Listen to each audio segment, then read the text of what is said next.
नमस्कार दोस्तों, आप सभी का स्वागत है एक बहुत ही ज़्यादा डरावनी और रूह को कँपा देने वाली हॉरर कहानी में। आज की कहानी सचमुच में घटित और बहुत ही ज़्यादा भयानक कहानी है। दोस्तों, आज मैं आप लोगों के साथ शेयर करने वाली हूँ अपने बेस्ट फ्रेंड के साथ घटित भूतिया कहानी। मेरा जो बेस्ट फ्रेंड है उसका नाम है नूर आलम और वह रहने वाला है यूपी का। मेरे गांव से सटे हुए एक गांव है जिसका नाम है बिरमापट्टी और वह वहीं का रहने वाला है। उसके पापा जो हैं वे सरकारी ऑफिसर थे। तो वे मुगल सराय में रहते थे, मतलब उनका ट्रांसफ़र वहीं पे हुआ था। नूर काफ़ी ज़्यादा छोटा था, करीबन 6-7 साल का था और उससे बड़ी 3-4 बहनें थीं। तो नूर अपने घर का इकलौता लड़का था, इसकी वजह से नूर की माँ उसको बहुत ज़्यादा प्यार करती थी। मतलब एक सेकंड के लिए भी ना अपनी आंखों से ओझल नहीं होने देती थी, हमेशा सामने ही रखती थी। तो एक दिन की बात है, इवनिंग में नूर पढ़ाई कर रहा था। उसको पढ़ाने के लिए एक मौलवी जी आए थे। उन्होंने आंगन में उसको बैठा के चारपाई पे पढ़ाया लिखाया और बहुत सारे होमवर्क दे के वे चले गए। और उस दिन सबे बारात थी, यानी कि कोई फेस्टिवल होता है मुसलमान लोगों का जिसको बोलते हैं सबे बारात। यह फेस्टिवल कुछ लोगों के यहाँ होता है और कुछ लोगों के यहाँ नहीं होता है। जैसे कि मेरे दोस्त ने बताया है, मैं वैसे ही आपके साथ शेयर कर रही हूँ क्योंकि मुझे इस फेस्टिवल के बारे में ज़्यादा नॉलेज नहीं है। अगर कुछ मैं गलत बोल जाऊँ तो उसके लिए मुझे माफ़ कीजिएगा। सबे बारात का मतलब होता है कि इसमें 2-3 तरह का हलवा बनाया जाता है। बहुत सारे लोग जितना जानते हैं उतने तरह का हलवा बनाते हैं और हलवा खाया भी जाता है और दूसरों के साथ बांटा भी जाता है। तो यह फेस्टिवल मेरे बेस्ट फ्रेंड के यहाँ नहीं होती थी। मेरा जो दोस्त नूर था वह चारपाई पे बैठ के अपना होमवर्क कंप्लीट कर रहा था, तभी उसके सामने एक बड़े से रुमाल में एक बहुत ही ज़्यादा खुशबू वाली, मतलब बहुत ही अच्छी खुशबू जिसको आज तक मेरे दोस्त बोल नहीं पाया, वैसी खुशबू वाला हलवा रुमाल में बांध के उसकी चारपाई पे भद से गिरा। तब मेरा दोस्त चिल्लाया, अम्मी देखो ना, कोई कुछ फेंक के चला गया है। तो उसकी माँ दौड़ती हुई आई और उसने देखा कि रुमाल में कुछ बंधा हुआ है, काफ़ी बड़ा है। तो वह डर गई और उनको लगा कि उनके अड़ोस पड़ोस में किसी ने कुछ रुमाल में बांध के मेरे बेटे के सामने फेंक दिया है ताकि यह खा ले या फिर इसके ऊपर छींटा उटा पड़े तो इसको ना नज़र लग जाए या फिर कोई काला जादू करके फेंका है। उनके मन में ऐसा ख्याल आया। उन्होंने ना आओ देखा ना ताओ, तुरंत रुमाल को उठाया और दरवाजे की तरफ भागी, गेट खोली और बहुत ही दूर फेंका। मतलब उनके अंदर जितनी क्षमता थी फेंकने की उन्होंने फेंक डाला और वे गेट के सामने ही खड़ी रही और खड़ी होकर रुमाल की तरफ देख रही थी। जो रुमाल था फेंकने की वजह से उसका जो गांठ था ना वो बहुत ही ढीला था, वह खुल गया और एक कुत्ता बगल से गुजर रहा था।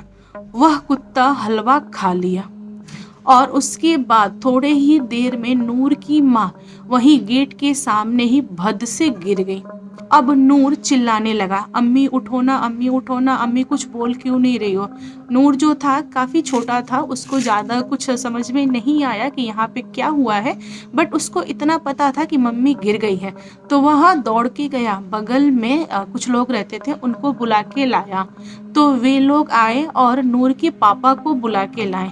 फिर नूर के पापा अपनी वाइफ को एक हॉस्पिटल में ले जाके भर्ती किए और डॉक्टर जो था, डॉक्टर ने बोल दिया कि इनके बचने का बहुत ही कम चांस है और डॉक्टर पूरा का पूरा इलाज कर रहा है।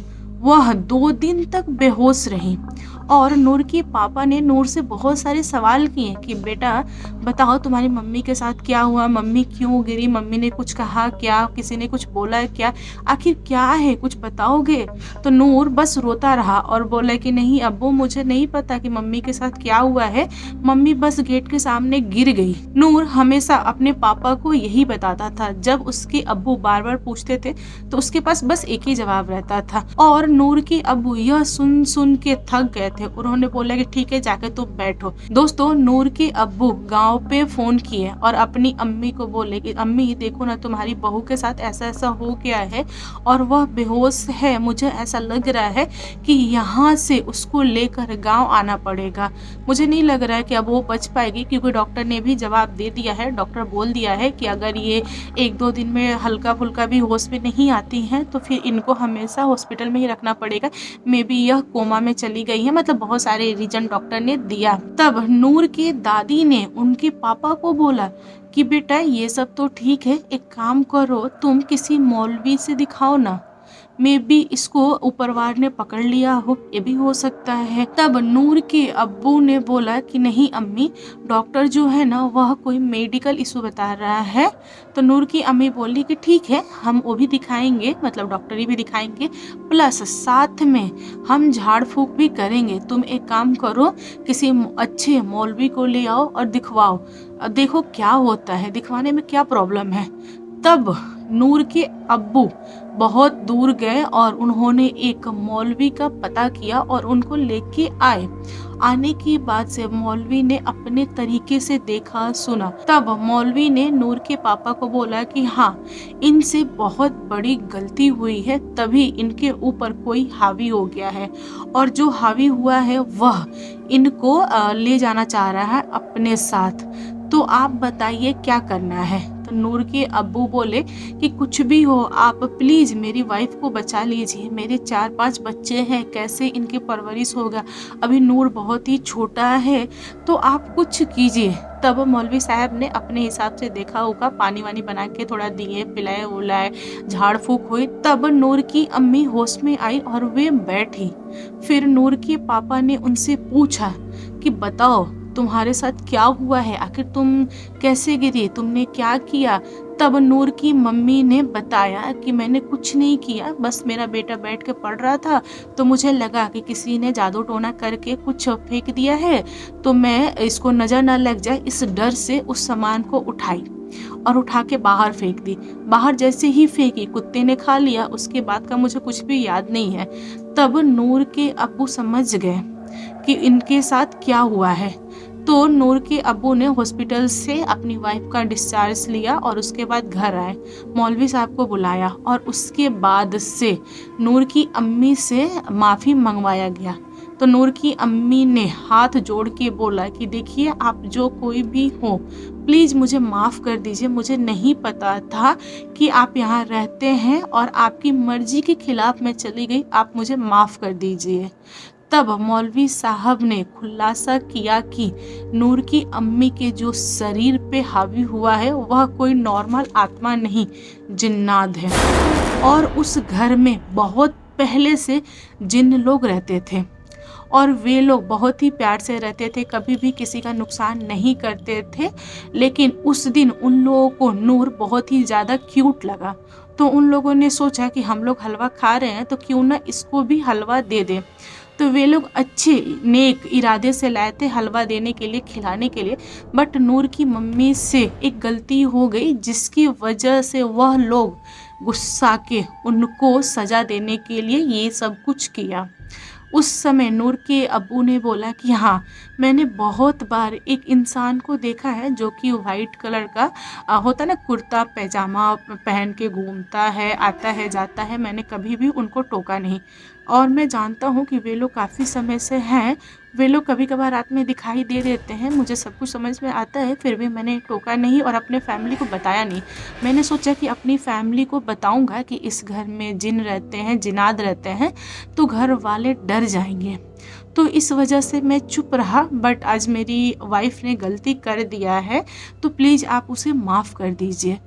लेकिन जो जिन था वह मानने के लिए बिल्कुल भी तैयार नहीं था, वह बहुत ही गुस्सा आया। तब मौलवी साहब ने समझाया कि देखिए, उनसे गलती हो गई है, वह अपने बच्चे के प्यार में, मोह माया में उसको कुछ ना हो जाए, भूल से गलती हुई है तो आप माफ़ कर दीजिए।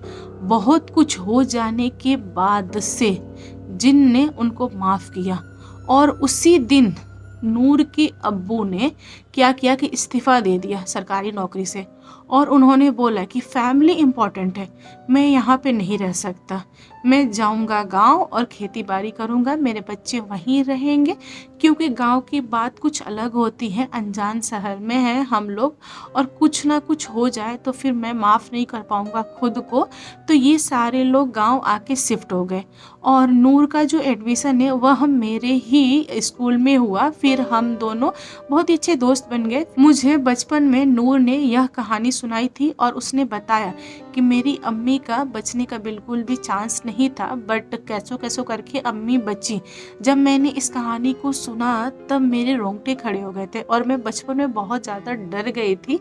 मुझे ऐसा लगा कि सचमुच में अगर चाह दे कोई, मतलब आत्मा हो या फिर जिन्न हो, तो वे किसी को भी नहीं बख्श सकते, मतलब वे बर्बाद करके ही मानेंगे।